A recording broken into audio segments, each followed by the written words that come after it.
Hello बच्चों, नमस्कार। स्वागत है आपका अपने परिवार अंकित एजुकेशन अड्डा पर। आज हम बात करने वाले हैं आपके लासा और मासा के एलसीएम एचसीएफ के पार्ट नंबर 6 के बारे में। ठीक है, ये ग्रुप डी स्पेशल क्लास चलाई जा रही है। रेलवे के हर एक एग्जाम के लिए महत्वपूर्ण होगी। कोई सा भी एग्जाम हो, एनटीपीसी हो, ग्रुप डी हो या आपका आरपीएफ कांस्टेबल हो, हर एग्जाम के लिए यूजफुल रहेगी। इसके साथ साथ आप और अदर वनडे एग्जाम देते हैं तो उन सभी के लिए भी महत्वपूर्ण रहेगी, क्योंकि इसमें जो पार्ट बाई पार्ट हमने कंप्लीट किया है तो बिल्कुल सभी क्वेश्चनों को इंक्लूड किया है जो आपके संभावता बन सकते हैं।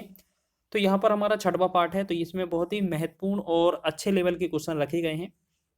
तो देख लीजिए, यहाँ पर लिखा है पहला, एक आयताकार आंगन 18 मीटर 72 सेंटीमीटर लंबा तथा 13 मीटर 20 मीटर चौड़ा है। इस पर सभी समान आकार वाले वर्गाकार टाइल लगाए जाने हैं। आवश्यक टाइलों की न्यूनतम संभावित संख्या ज्ञात कीजिए। देखिए, क्वेश्चन बहुत आसान है। आपको ऐसे में क्या करना पड़ता है, हमेशा जो आयताकार फर्श होगा या आंगन होगा जो होगा, उसका क्षेत्रफल बटा में एक टाइल्स का होता है क्षेत्रफल, उसका टाइल्स निकाला जाता है।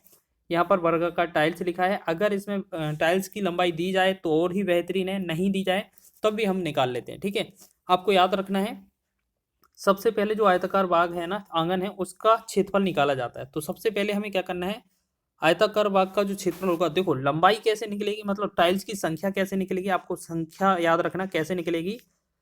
टाइल्स की संख्या बराबर होगा पूरा जो क्षेत्रफल है, बड़ा क्षेत्रफल, यानी कि आयत का आंगन का क्षेत्रफल, आंगन का जो क्षेत्रफल बनेगा आयताकार, ठीक है, आंगन का क्षेत्रफल बटा में होगा टाइल्स का क्षेत्रफल। बस इतना सा काम करना है हमें, टाइल्स का क्षेत्रफल। ठीक है, अब एक बात बताइए, हमारे पास आयत का क्षेत्रफल निकालने के लिए आयत की लंबाई और चौड़ाई दोनों दी है। 18 मीटर 72 सेंटीमीटर है, इसे हम मीटर में 100 का गुणा करेंगे तो ये 1872 हो जाएगा। यानी कि आयत का क्षेत्रफल जो लंबाई गुणा चौड़ाई बनाएंगे ना हम, यहाँ 1872, यहाँ 1872 हो जाएगा। ठीक है, 1872 गुणे में दूसरा 13 मीटर 20 चौड़ाई है, 13 मीटर 20 सेंटीमीटर, इसका मतलब है 1320 सेंटीमीटर हो जाएगा। बटा, देखो ये आयत का क्षेत्रफल हो गया, मतलब ये आंगन का क्षेत्रफल हो गया, बटा में ये टाइल्स का क्षेत्रफल चाहिए।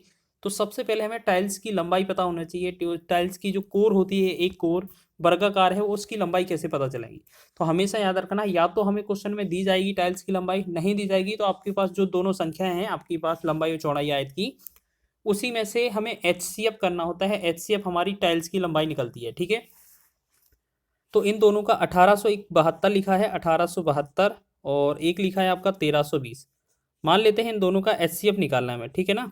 एचसीएफ निकालना है तो हम क्या करेंगे, सबसे पहले 4 से भाग कर ले। देखो अपने तरीके से एचसीएफ निकाल लेना, हम आपको अपने तरीके से निकाल कर बताएंगे। 4 से भाग करेंगे, 4 चौके 16, 2 27 हो जाएगा, 4 छंग 24 और 4 अट्ठे 32 हो जाएगा। ठीक है, इसमें हम डिवाइड करेंगे तो 4 तिया 12 और 4 तिया 12 एक ज़ीरो। ठीक, इसके बाद हम बात करें तो यहाँ पर हम क्या कर सकते हैं, 6 से डिवाइड कर सकते हैं। 6 से 6 7 42 हो जाएगा, 4 6 8 48 हो जाएगा, और यहाँ पर 6 पंचे 30 और 6 पंचे 30। ठीक है, तो हमने देखा यहाँ पर ये अलग अलग वैल्यू आ गई अब तो। ठीक है, अब हम क्या कर सकते हैं, ये जो है 4 और 6 हमारा एचसीएफ होगा, 4 और 6 का गुणा, एचसीएफ कितना हो जाएगा हमारा, 4 गुणे में 6, तो एचसीएफ जो आया हमारा 24 आ गया। ठीक है, एचसीएफ कितना आया, 24। अब एक बात बताइए, वर्ग की एक कोर की भुजा की लंबाई जो है वो 24 आ गई है। वर्गाकार टाइल का क्षेत्रफल कितना होगा, वर्ग का क्षेत्रफल जो होता है भुजा गुणा भुजा होता है, इसका मतलब हमें 24 गुणे 24 नीचे लिख देना है। ठीक है, इतना समझ रहे हैं ना आप। ठीक है, बस इसे डिवाइड करेंगे, हमारा आंसर आ जाएगा। हमने क्या किया है, कभी भी टाइल्स की संख्या पूछा जाए तो जो आयताकार पार्क है, आंगन है, या जो भी घर है, उसका क्षेत्रफल निकालना है, फर्श का क्षेत्रफल निकालना है, फिर बटा में आपको एक वर्ग का जो टाइल लगा है उसका क्षेत्रफल निकालकर भाग कर देना है, आपका आंसर हो जाएगा। ठीक है, तो हम इसे बस कैलकुलेट करेंगे, आंसर हो जाएगा। 12 दूना 24, इसे करेंगे 12 एकम 12 और 12 एकम 12 एक ज़ीरो, 110 बना। ठीक है, अब हम क्या करेंगे, इसे डिवाइड करें, 12 दूना 24 और इसे डिवाइड करें 12 एकम 12 और 6 67 हो जाएगा, 12 पंचे 60, 7 दो 72, 12 छिंग 72। ठीक है, फिर से 2 एकम 2, 2 से करेंगे 2 7 14 और 2 8 16, फिर 2 से डिवाइड करें, 2 एकम 2, 2 से 2 तिया 6 और 2 नम 18, यानी कि 39 गुणे में 110। तो 110 में एक जीरो तो आएगा ही आएगा। 11 का 9 में करेंगे, 11 9 99 हो जाएगा, और 11 तिया 33, 33 में 6 जोड़ देंगे, 33 और 6 कितना होगा 39, ठीक है। तो ये जो बना हमारा टाइल्स की संख्या कितना बना 33, सॉरी 3990। एक सेकंड दोबारा देखेंगे, 11,999, 11 तिया 33। अच्छा ये क्या है, जोड़ना गलत हो गया यहाँ पर, देखो 11 जीरो हो गया, 11,999 हासिल 9 हो गया, 11 तिया 33, 33 में 9 जोड़ेंगे तो ये 42 बनेगा। तो 4290 जो होगा इसका राइट आंसर होगा, 4290 जो है ऑप्शन नंबर बी होगा। और वैसे भी आप हिंट लगा कर सकते थे कि अकेला एक जीरो आपका यूनिट डिजिट आना है, तो यूनिट डिजिट तो आपका एक ही विकल्प में ऐसा था कि जिसमें दिया था, और तो कहीं दिया भी नहीं था। तो इसका आंसर जो होना था वो आपका हो जाएगा आपका बी ऑप्शन, ठीक है। और इसे और पहले भी आंसर कर सकते थे आप, ठीक है। आप सीधा यहीं पर 20 में आपका जीरो दिख रहा था लास्ट में, ऐसा ही विकल्प देख लेते तो भी आंसर बन जाता, ठीक है। ये चीज़ हमने लेकिन आपको तरीका पूरा बताया करने का, ठीक है। नेक्स्ट क्वेश्चन है हमारा, 12 मीटर लंबे और 8 मीटर चौड़े एक कमरे के फर्श को अधिकतम संभावित क्षेत्रफल वाले वर्गाकार डिजाइनों से सजाया जाना है। आवश्यक वर्गाकार डिजाइनों की संख्या ज्ञात कीजिए। देखिएगा, कभी भी संख्या पूछा जाए तो हमें क्या करना है, बड़ा क्षेत्रफल बटा छोटा क्षेत्रफल, यानी कि फर्श का क्षेत्रफल जो है वो कमरे के फर्श का क्षेत्रफल क्या है 12 मीटर लिखा है और 8 मीटर लिखा है, यानी कि 12 गुणे में 8 आयत का क्षेत्रफल हो जाएगा या फर्श का क्षेत्रफल हो जाएगा, ठीक है। टाइल्स की जो लंबाई होती है, किनारा होता है, अधिकतम टाइल्स की लंबाई हमेशा HCF पता करते हैं। तो यहाँ 12 और 8, 12 और 8 में ऐसा लग रहा है 4 से डिवाइड हो जाएगा, 4 तिया 12, 4 दूना 8। तो हमने देखा ये 4 से कट गया, तो यानी कि HCF हमारा जो है ये कितना आ गया 4। तो वर्ग का टाइल का जो किनारा है, एक कोर की लंबाई है, भुजा की लंबाई है, वो 4 आ गई। वर्गाकार टाइल का क्षेत्रफल कितना होगा 4 गुणे 4, क्योंकि वर्गाकार है। बस इसे कैलकुलेट करना, आंसर हो जाएगा 4 एकम 4, 4 दूना 8, 4 एकम 4, 4 तिया 12, 3 का 2 में गुणा करेंगे तो 3 दूना 6 बनेगा। 6 आपका ऑप्शन नंबर ए इसका राइट हो जाएगा, ठीक है। बेहतरीन क्वेश्चन है, एग्जाम में बने थे ये क्वेश्चन और आगे भी बनने के चांस हैं। नेक्स्ट क्वेश्चन देखेंगे, एक इसी प्रकार से और क्वेश्चन लिया है, मतलब लगभग 4 प्रश्न इसी तरीके से लिए थे। एक हॉल के फर्श की लंबाई 16 मीटर और चौड़ाई 12 मीटर है, जिस पर वर्गाकार टाइल लगाए जाने हैं। यदि टाइल की कम से कम संख्या का उपयोग किया जाना हो तो प्रत्येक वर्गाकार टाइल की लंबाई कितनी होगी। देखो अब तो सिर्फ वर्गाकार टाइल की लंबाई ही पूछा गया है, मतलब हमसे सिर्फ HCF पूछा है। अब हमसे क्षेत्रफल में भाग देने के वाले चीज़ पूछा ही नहीं है।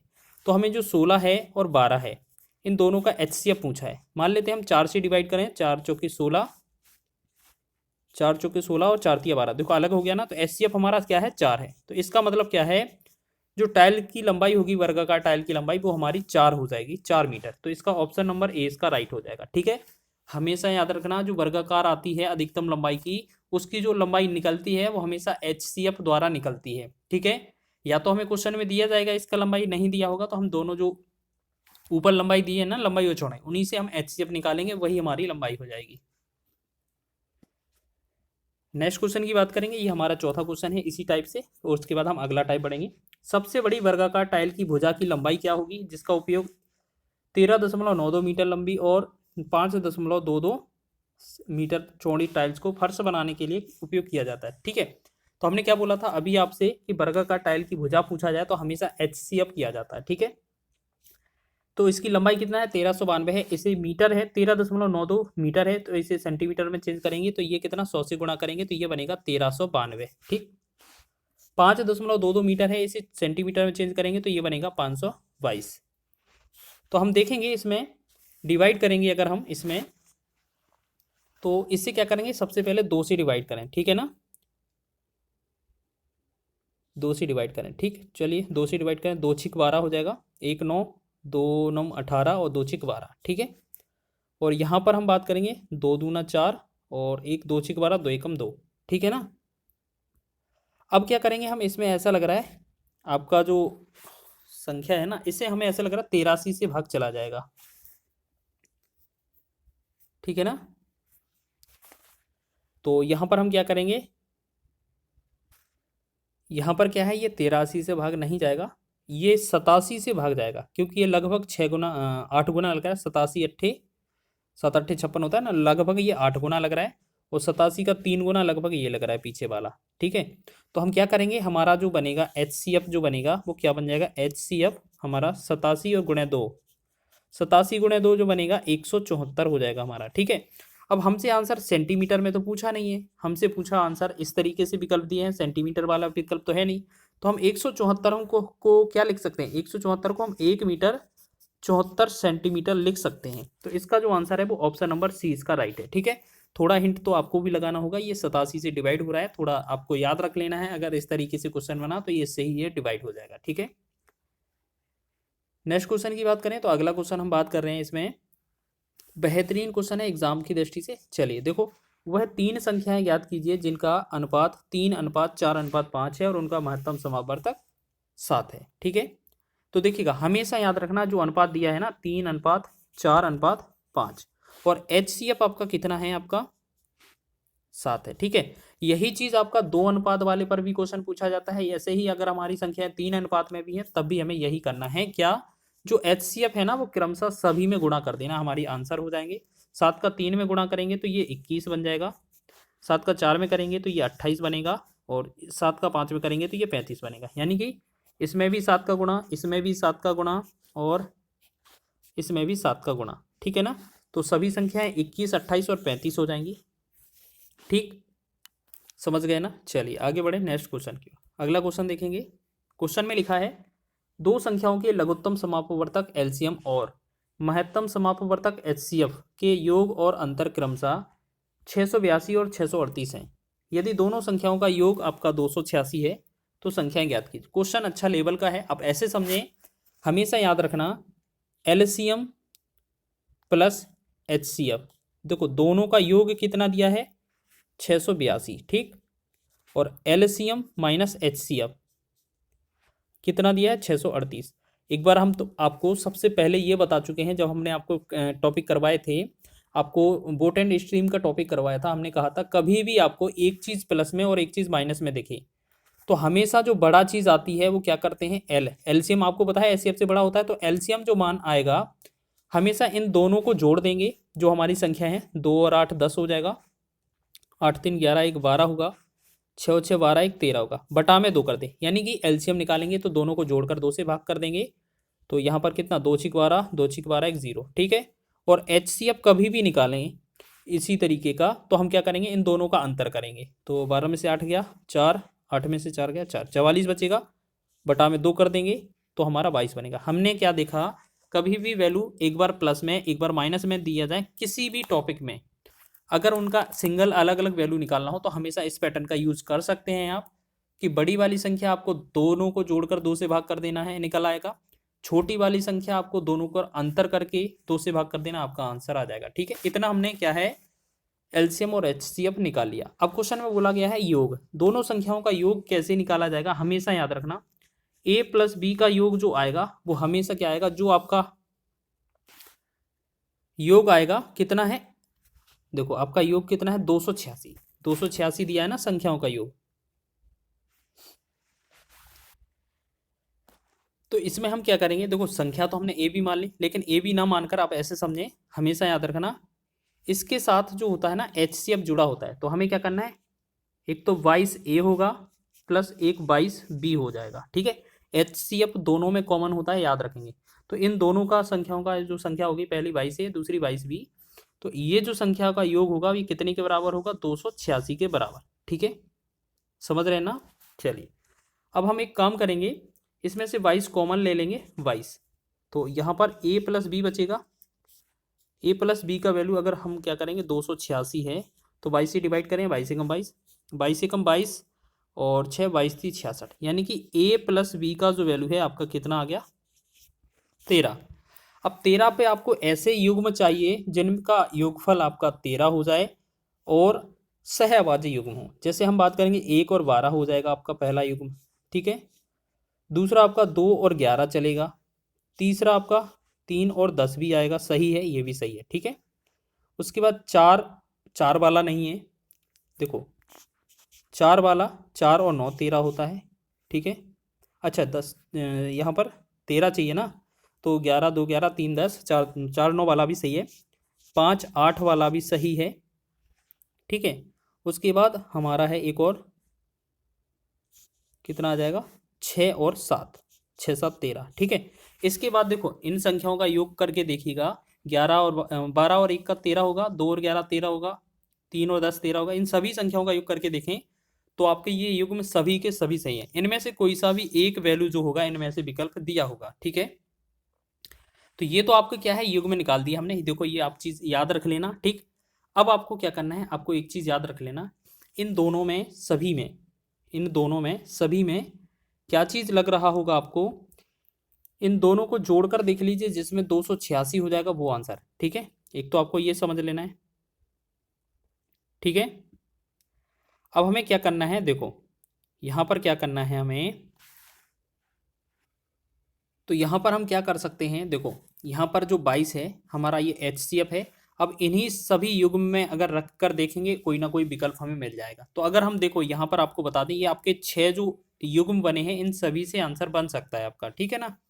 तो जैसे हमने 2 और 11 दोनों में रखकर देखेंगे 22 का वैल्यू, तो 22 दूना 44 बनेगा, और 22 का 22 एकम 22, और 22 एकम 22 दो 24, ये एक बनेगा आपका 44 और 242।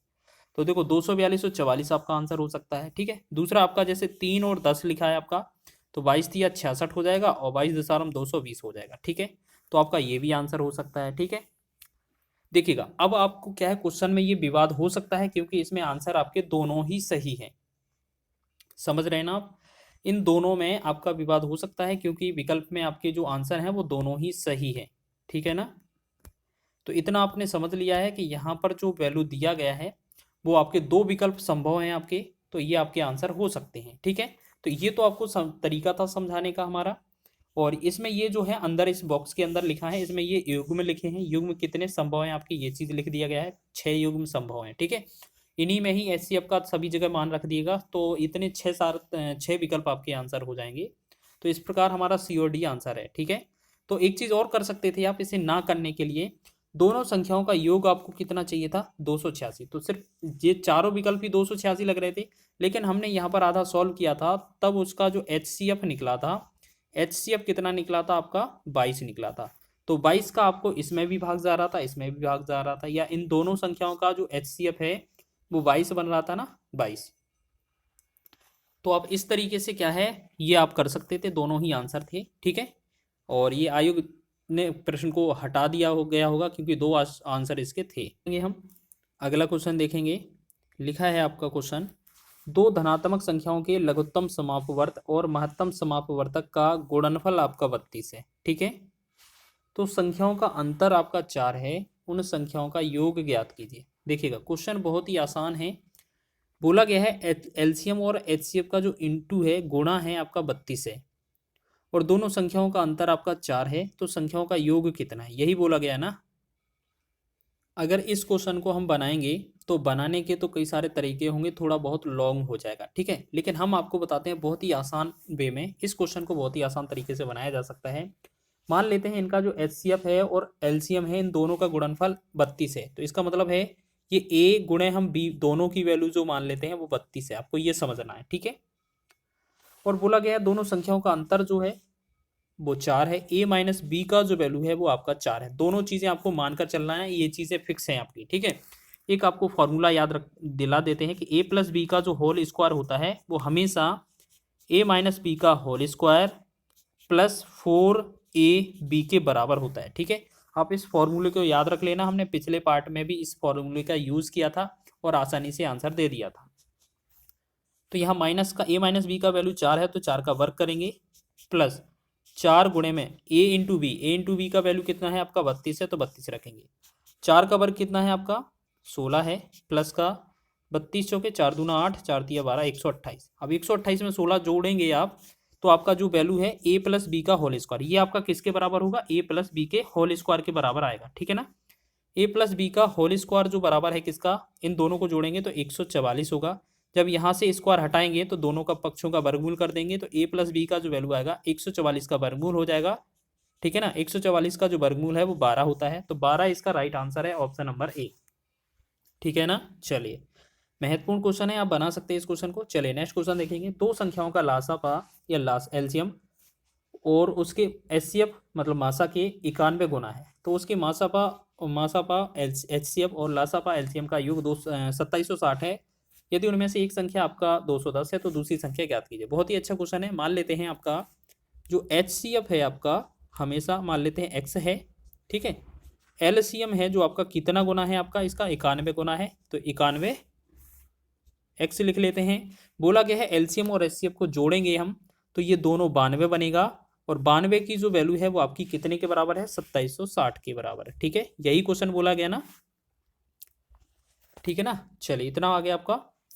तो हमें क्या करना है, 4 से डिवाइड कर दें क्या हम, 4 से डिवाइड करें से, ये अनुपात में लिख रहे हैं हम, ठीक है। इसके साथ हम एक्स भी लिख सकते हैं, आपको ऐसे समझना है। एक काम करिए, इसको एक्स भी लिख लें इसके साथ। 92x बराबर जो होगा हमारा कितना हो जाएगा, 2760 हो जाएगा। और यहाँ पर 4 से भाग करें, 4 दूना 8 और 4 तिया 12, 23 बचा। 4 से इसे डिवाइड करें, 4 छंग 24, 3 36, 4 नम 36, 0। 23 से कम 23, 23 ती 69, 1 0, यानी कि यहाँ पर x का जो वैल्यू आया वो कितना आ गया, 30। ठीक है, अब यहाँ HCF की बोलेंगे तो ये हमारा कितना होगा, 30। और LCM की बात करेंगे तो ये कितना हो जाएगा, 91 गुणे में 30, यही होगा ना। अब आपने देखा होगा दूसरी संख्या ज्ञात करनी है, पहली संख्या दी है, तो हमने पिछले पार्ट में बहुत ही यूजफुल किया है इस फॉर्मूले को, कि पहली संख्या गुणे दूसरी संख्या, मतलब फर्स्ट इंटू सेकेंड, बराबर जो होता है वो HCF गुणे में LCM के बराबर होता है। ठीक है ना, इस फॉर्मूले का हमने यूज़ किया था कई बार, कई सारे क्वेश्चनों में। तो हम देखेंगे पहली संख्या हमें 210 दिया हुआ है, ठीक है ना, 210 गुणे में दूसरी संख्या को सेकेंड ही लिखा रहने देंगे। HCF आपका 30 आया है, और LCM आपका कितना है, 91 गुणे 30, 91 गुणे में 30। तो हम एक काम करेंगे, यहाँ 1 0 से 1 0 कैंसिल करेंगे, 3 एकम 3, 3 से 7 21, ठीक है, 7 एकम 7, 7 से 13 7 91। तो यहाँ सेकेंड संख्या जो बनेगी वो क्या बनेगी, 13 गुणे में 30, तो 13 तिया 39, और यहाँ पर एक 0 बनेगा, 13 तिया 39 और एक 0, यानी कि 390 जो होगा एक आंसर हो जाएगा हमारा इस क्वेश्चन का। अच्छा क्वेश्चन है, बना सकते हैं आप, बस थोड़ा आपको पेशेंस रखना है और हर एक क्वेश्चन को सीखने की कोशिश करना है। नेक्स्ट क्वेश्चन की बात करें, दो संख्याओं का योग आपका 60 है और उनके मासापा और लासापा क्रमशः 12 और 72 हैं, तो दोनों संख्याओं के व्युत्क्रम का योग ज्ञात कीजिए। देखिएगा इस क्वेश्चन को भी हम पिछले पार्ट में कवर कर चुके हैं। इसमें एक शब्द होता है व्युत्क्रम का योग। व्युत्क्रम का योग कभी भी पूछा जाए तो आपको याद रखना है, जो योगफल दिया है उसे ऊपर लिखना है, जो आपका LCM और HCF दोनों दिए हैं वो HCF और LCM वो दोनों को हमें नीचे गुणा में लिख देना है, 12 गुणे में 72। बस कैलकुलेट करेंगे आंसर हो जाएगा, 12 एकम 12, 12 पंचे 60। तो ये जो बनेगा 5/72 इसका राइट आंसर बन जाएगा हमारा। ठीक है, तो ये 12 पंचे 60 और 72, 5/72 जो होगा इस क्वेश्चन का राइट आंसर होगा, ऑप्शन नंबर बी। आगे बढ़े अगले क्वेश्चन की ओर। नेक्स्ट लिखा है 3:4:5 के अनुपात वाली तीन संख्याओं का लासा 2400 है और उनका मासा ज्ञात कीजिए। क्वेश्चन अच्छा है, बेहतरीन है। आप ऐसे समझें, हमेशा याद रखना एक चीज़ कि जो HCF मानते हैं, हमेशा HCF 2 होता है, HCF जो होता है x होता है। हमारे पास जो संख्याएं बनती हैं आपको याद रखना है, संख्या क्या बनती हैं, जो इन संख्याओं का अनुपात दिया ना उनके साथ x लग जाता है। क्या क्या, एक पहला 3 है तो 3x होगा, 4 है तो 4x होगा, 5 है तो 5x होगा। इस स्थिति में हमारा जो LCM बनता है, आपको याद रखना है हमेशा, जो 3 रहेगा, 4 रहेगा, 5 रहेगा, इनके साथ एक x भी आ जाता है बस। ठीक है, चाहे हम इसे गुणा में लिख लें, एक ही बात है। तो सीधी बात, हमारा तीनों अनुपात का गुणा होता है और साथ में x लिखा जाता है गुणे में, तो ये हमारा पूरा LCM बनता है। तो हमसे बोला क्या है, LCM कितना है, 2400 है। इसका मतलब ये वाले वैल्यू जो है 3 गुणे में 4 गुणे में 5, इसका मतलब है 3 चौके 12 पंचे 60, 60x का जो वैल्यू दिया है हमें, कितना दिया हुआ है, 2400। ठीक है ना, तो 1 0 से 1 0, 6 एकम 6, 6 चौके 24, 1 0, यानी कि x का जो वैल्यू है वो 40 आएगा। और हमेशा याद रखना, इसको ही हम क्या बोलते हैं, HCF बोलते हैं। तो x बराबर क्या होगा, 40। तो 40 ही इस क्वेश्चन का आंसर होगा आपका, ऑप्शन नंबर बी। इस तरीके के क्वेश्चन हमने कई सारे कर भी लिए हैं, बहुत ही बेहतरीन क्वेश्चन होता है आपका, एक बार में ही आंसर आ जाता है। नेक्स्ट क्वेश्चन है आपका, दो संख्याएं 4:5 के अनुपात में है, उनका लासा 180 है और उनका योग ज्ञात कीजिए। क्वेश्चन बहुत ही बढ़िया है, बेहतरीन है। आप ऐसे समझें, हमने क्या बोला था कि HCF जो होता है वो हमेशा क्या होता है, HCF क्या होता है, हमेशा x मानते हैं हम, और संख्या जो होती हैं वो हमेशा क्या होती हैं, आपको पता है ना, संख्या जो होती हैं, जो 4 है तो 4x होगा और 5 है तो 5x होगा। ठीक है, लेकिन हमारा यहाँ LCM कितना होता है, हमने आपको बताया था कितना होता है, कि 4 गुणे में 5 गुणे में x होता है कि नहीं, हमने यही तो बोला था कि दोनों अनुपात का गुणा होता है, साथ में x आता है। ठीक है, क्वेश्चन में हमने LCM बोला है, LCM 180 है, यानी कि 4 पंचे 20, 20x का जो वैल्यू है आपको कितना दिया हुआ है, 180। यहाँ 20 से काटेंगे एक बार, 20 से 9 बार, यानी कि x का जो वैल्यू आएगा वो आपका कितना आ जाएगा 9। अगर x जो है वो HCF 9 आ गया है, लेकिन हमसे HCF पूछा ही नहीं है, हमसे पूछा है संख्याओं का योग। तो हम देखेंगे दोनों संख्याओं का योग कितना है, 4 और 5 9x है, यानी कि एक x का वैल्यू 9 है। अगर 9x जो योगफल होगा उनका, तो 9x का वैल्यू कितना होगा, 9 गुणे में 9, यानी कि 81 हो जाएगा। 81 इसका राइट आंसर हो जाएगा। ठीक है, ऑप्शन नंबर डी। या आप ऐसे कर सकते हैं कि 4x का वैल्यू निकालें, 5x का वैल्यू निकालें और दोनों को जोड़ दें, हमारा आंसर तब भी हो जाएगा। ठीक है, दोनों तरीके से बन सकता है। नेक्स्ट क्वेश्चन की बात करें, चलिए बेहतरीन क्वेश्चन लेकर चल रहे हैं हम सब। ठीक है, यदि दो संख्याएं जिनका मासापा 9 और वे 5:7 के अनुपात में है तो उनका अंतर ज्ञात कीजिए। देखिएगा अब क्या है, अंतर दिया है। अगर अंतर दिया हो तो बहुत ही आसान होता है हमारा अंतर निकालना। ठीक है, देखो यहाँ पर हमसे 4 क्वेश्चन पूछे जा सकते हैं। देखो यहाँ पर एक बड़ी संख्या पूछा जाए तो आंसर करेंगे, छोटी संख्या पूछा जाए तब आंसर करेंगे, और योग पूछा जाए तब भी आंसर कर सकते हैं हम एक बार में ही, और अंतर पूछा जाए तो अंतर भी कर सकते हैं। ठीक है, हमेशा याद रखना इसमें आपको एक तो चीज़ आपका अनुपात पता होना चाहिए। अनुपात आपका क्या क्या दिया है, 5:7। ठीक है, और एक आपको HCF ज्ञात होना चाहिए। दो चीज़ें आपका कंफर्म होना चाहिए, तभी आप इसका शॉर्ट ट्रिक लगा सकते हैं। अगर आपसे बड़ी संख्या पूछा जाए तो इस HCF का बड़ी संख्या में गुणा कर देना। तो सर 9 का 7 में गुणा करेंगे, 9 7 63, तो बड़ी संख्या का आंसर होगा 63। जब इससे आपका छोटा संख्या पूछा जाए तो 9 का गुणा कर देना 5 में, तो 9 पंचा कितना होगा, 9 पना 45। जब आपसे योग पूछा जाए तो इसी 9 का गुणा कर देना आपको। देखो हम स्टेप लिख दें क्या, चलिए इसको स्टेप लिख देते हैं। ठीक है, बड़ी संख्या पूछा जाए तो हम क्या करना है, जो 9 है इसका गुणा करेंगे बड़े वाले अनुपात में 7 में, तो ये 9 7 63 बनेगा। छोटी संख्या पूछा जाएगा तो 9 का गुणा हमें किस में करना है, छोटे वाले अनुपात में, तो ये 5 में 9 पंचे 45 होगा। ठीक है, फिर योग पूछा जाएगा तो 9 में गुणा करना है आपको इन दोनों का योग करके, तो 5 और 7 12 से गुणा करेंगे, 12 9 में 108 होगा। ठीक है, जब अंतर पूछा जाएगा तो इसी 9 में गुणा करना है इन दोनों के अंतर से। 5 और 7 का अंतर जो होगा कितना आएगा, 2, तो 9 दूना 18, 18 होगा जो इस क्वेश्चन का आंसर होगा, क्योंकि हमसे सिर्फ इस क्वेश्चन में अंतर पूछा था, लेकिन हमने आपको चारों क्वेश्चन के आंसर बता दिए। ठीक है, ऑप्शन नंबर बी इसका राइट है। नेक्स्ट क्वेश्चन की ओर बढ़े, अगला देखेंगे। दो संख्याओं के विभाजन से 6 प्राप्त होता है, यदि उसका गुणनफल आपका 96 प्राप्त होता है तो इन दोनों संख्याओं के योग तथा अंतर का गुणनफल ज्ञात कीजिए। क्वेश्चन अच्छा है, आपको याद रखना है, बढ़िया है। आपको इसमें क्या करना है, आप ऐसे समझें कि दो संख्याओं के विभाजन से, यानी कि पहले तो हम क्या करें, बड़ी संख्या लें। ठीक है, बड़ी संख्या x है, बटा में छोटी संख्या से भाग करेंगे तो प्राप्त कितना होता है हमें 6, यानी कि इससे हमें जो मिलेगा क्या मिलेगा, x बराबर 6y मिल जाएगा। ठीक, दूसरा चीज बोला है तथा उनका गुणनफल, यानी कि x और y दोनों का गुणनफल जो है वो आपका 96 है। ठीक, तो हम देखेंगे x का वैल्यू अगर यहाँ रिप्लेस करेंगे तो x का वैल्यू जो आएगा 6y इंटू में y करेंगे तो ये कितना होगा 96।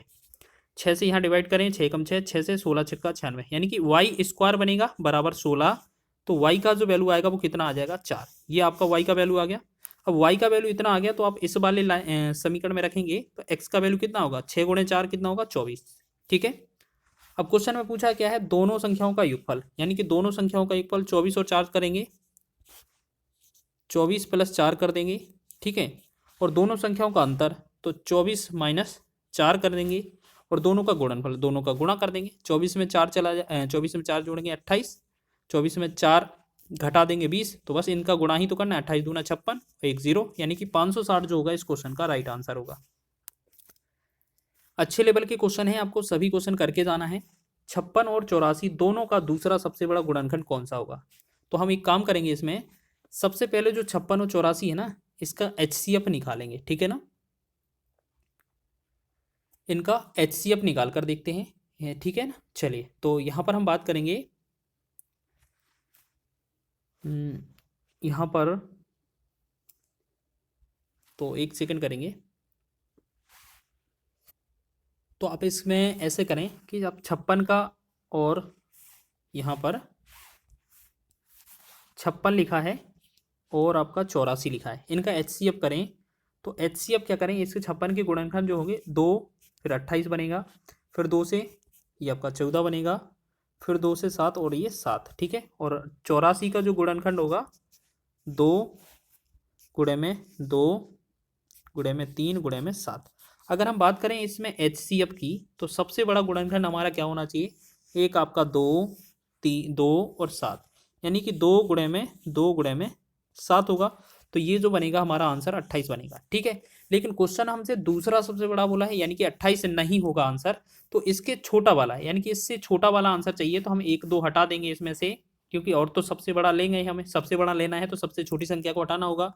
तो हमारा दूसरा सबसे बड़ा क्या हो जाएगा, यहाँ पर हम क्या करेंगे, दूसरा सबसे बड़ा, देखो यहाँ पर पहला हो गया ये, अब दूसरा सबसे बड़ा गुणनखंड भी HCF ही होगा, लेकिन कौन सा, दूसरा वाला। तो जिसमें हमें 2 हटा देना है, तो 2 गुणे 7 करेंगे, 2 तो 7 दूना 14 इसका आंसर होगा। ठीक है, तो ये 14 इसका आंसर हो गया। कभी कभार हो सकता है तीसरा पूछ लें, तो HCF बराबर तीसरा पूछा जाएगा, तो इसमें से अब इस 2 को भी हटा दिया जाएगा, तो इसका मतलब है फिर तीसरा वाला आंसर 7 देंगे हम। ठीक है, फिलहाल हमसे दूसरा पूछा है, तो दूसरा हमारा क्या होगा, 14 इसका राइट आंसर होगा। नेक्स्ट क्वेश्चन की ओर देखेंगे, सबसे छोटी संख्या क्या है जिसमें ठीक 7 गुणनखंड है। बहुत बेहतरीन क्वेश्चन है आपका, इस क्वेश्चन को आपको पूरा डिटेल से देखना है। देखो हमेशा याद रखना, 100 जो लिखा है 100 के गुणनखंड करने पड़ेंगे इस वाली स्थिति में।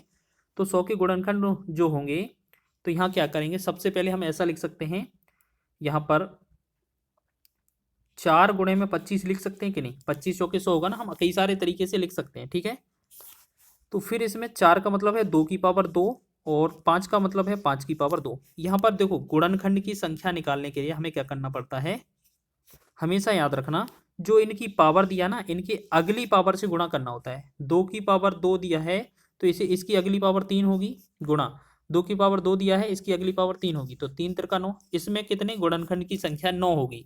तो हमसे पूछा है केवल 7 किस वाले में है, तो हम सभी विकल्प को चेक करेंगे। दूसरा विकल्प चेक करें 36, तो इस 36 का मतलब क्या है, 36 का गुणनखंड जो होगा 4 गुणे 9 होगा, होगा कि नहीं होगा। इसका मतलब क्या है, 2 की पावर 2 बनेगा और 3 की पावर 2 बनेगा। तो हमने देखा इसमें भी गुणनखंड की अगर संख्या निकाला जाए, ठीक है, तो हम कैसे निकालेंगे, 2 की पावर 2 है तो इसमें अगली पावर 3 होगी, 2 की पावर 2 है इसमें तो अगली पावर 3 होगी, तो 3 तिरका 9, यानी कि इसमें भी आपके गुणनखंड कितने, 9 निकलेंगे। तो ये भी आंसर नहीं होगा। तीसरा संख्या है आपका 64, तो 64 का मतलब क्या है, 64 को हम क्या लिखेंगे, 2 की पावर 6 लिखेंगे। अब यही है और तो कुछ है नहीं, लेकिन जब इसके गुणनखंड निकाले जाएंगे, तो जो भी इनका गुणनखंड निकालना है अगर, तो इनकी पावर में जो दिया है उससे एक अगली पावर लिखेंगे। 6 की पावर 2 की पावर 6 लिखा था, तो एक अगली पावर 7 होगी। अब गुणा में कुछ करने के लिए है नहीं, तो इतना ही छोड़ेंगे, तो इसका मतलब गुणनखंड की संख्या 7 है इसमें, तो ये आंसर हो सकता है। एक बार और चेक कर लें, 16 को चेक कर लें, 16 का मतलब है 2 की पावर 4। ठीक है, जब इसके गुणनखंड निकालेंगे, जब इसकी गुणनखंड निकालेंगे, तो 4 की 2 की पावर 4 लिखा है, 4 से अगली पावर क्या होगी, 5। अब गुणा कुछ करने को है नहीं, तो हमने इसमें आंसर चेक कर लिए। तो हमसे पूछा था किसमें 7 गुणनखंड है, तो सिर्फ यही दिख रहा है 64 वाला, यानी कि सी ऑप्शन इसका राइट होगा। आपने देखो गुणनखंड का निकालने का तरीका भी देख लिया, किस तरीके से निकाला है, चारों विकल्प के हमने करके दिखा दिए हैं। ठीक है, नेक्स्ट क्वेश्चन है, यदि P वह सबसे बड़ी संख्या है जिससे 60, 150 और 285 को विभाजित किया जाए, तो प्रत्येक दिशा में समान शेष बचता है, और P के अंकों का योगफल ज्ञात कीजिए। देखिएगा, अगर इस तरीके से क्वेश्चन में लिखा है कि सबसे बड़ी संख्या ज्ञात करना है, प्रत्येक दिशा में समान शेष बचता है, तो हमेशा इस स्थिति में HCF निकाला जाता है और इनका अंतर किया जाता है। ठीक है ना, तो हम 60 और 150 का अंतर करेंगे, पहला कंडीशन।